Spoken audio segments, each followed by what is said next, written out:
हम नहीं मानते जुल्म के ये ज़ाब्ते, हम नहीं मानते जुल्म के ये ज़ाब्ते, हम नहीं मानते जुल्म के ये ज़ाब्ते। पसरूड़ अपना देख सकते हैं आप, आंसू गैस शुरू हो गई है पसरूड़ में ना, और लोगों का जमे गफीर था यहाँ पे, एहतजाज था। लोग अब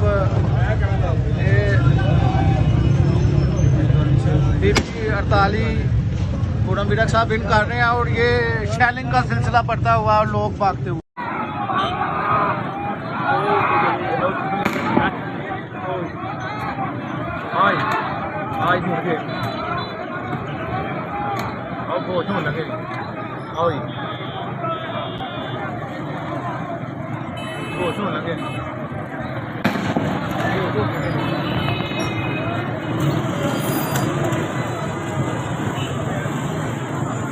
हाँ भाई वो मोती में बिठा रहे हैं।